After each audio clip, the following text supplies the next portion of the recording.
Assalamu alaikum wa rahmatullahi wa barakatuh. Wow, how do I look? How's my heart? You're probably thinking I'm just too crazy to be out here. But anyway, I can't believe that I'm actually going live. My idea was, in fact, to just record a video on my laptop, which I hardly ever use anymore, and then post it. But it's not happening, so that's why it's going live. So I've called this one-on-ones, and it's because once again I would like to quote from a book, yeah, and it's called The Succession to Muhammad by Wilfred Madelung. Now, I've spoken to a close family member, introduced him to a book recently. By the way, this isn't specifically meant for him because, I've got the opportunity to speak to him on a personal level. This is for everyone because this has been an issue with me for a long time in relation to my identity as a believer and a follower of Ali ibn Abi Talib. Well, the belief in his khilafah in the respect of,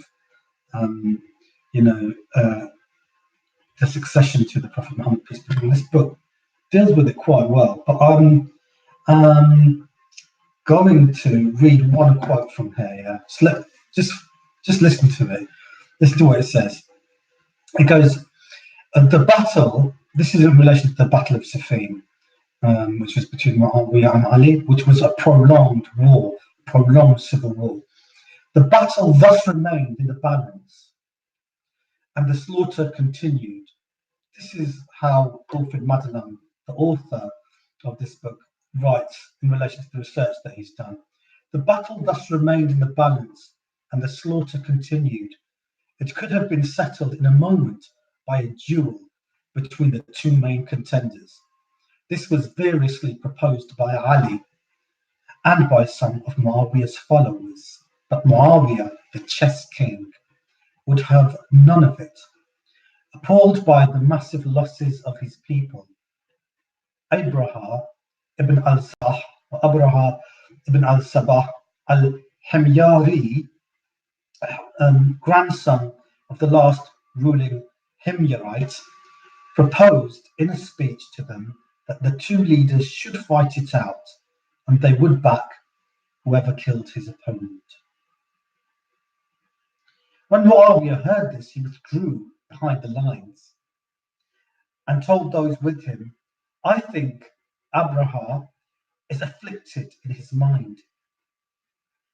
The Syrians backed Abraha, however, affirming that he was among the best in religion, sound, opinion, and fortitude.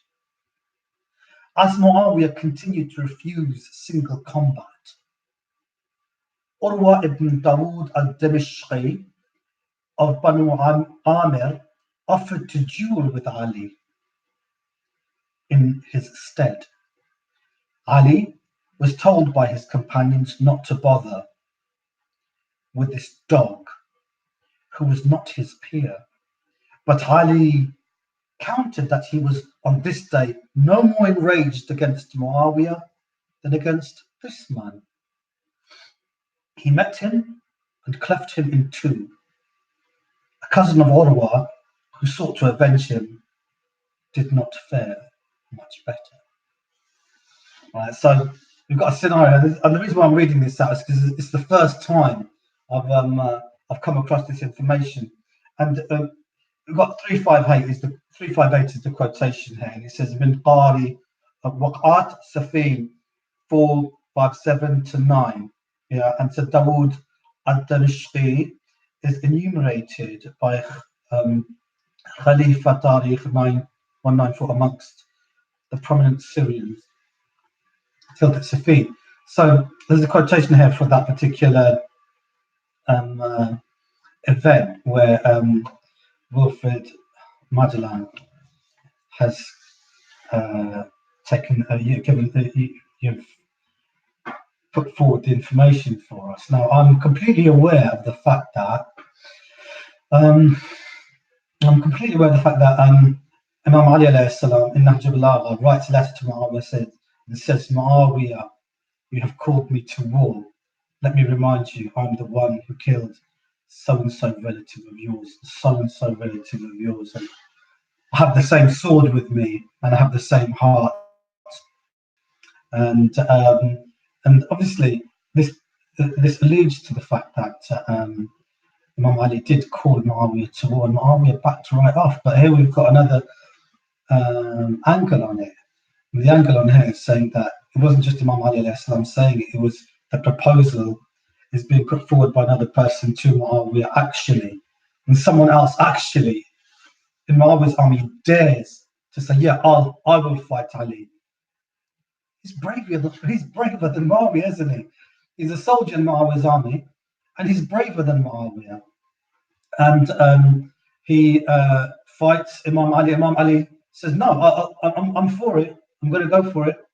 And he does, and he kills the man, according to what Wilfred Madelung is saying.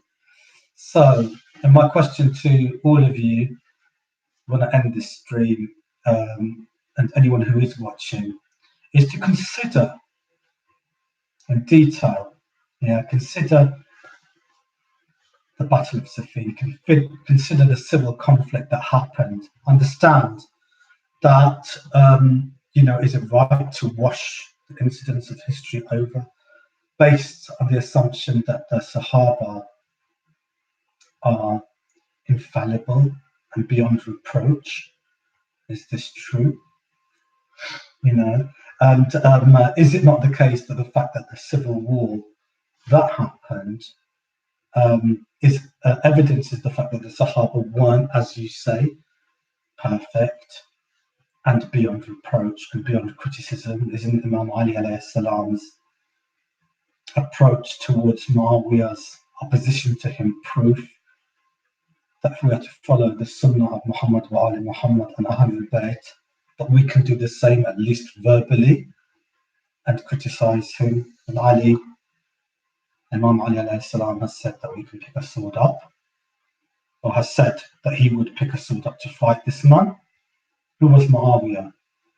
Who was his father? Who was his son? And why did he fall? Why did he fight the fourth Sunni Khalifa and the first Shia Imam? Is it right? Can it be justified? And if it could be justified, why did Imam Ali alayhi salam oppose the justification of it? So those are questions that I ask everyone to look into and consider the root of where this all comes from, which relates to the succession of Ali alayhi salam to the Prophet, peace be upon him.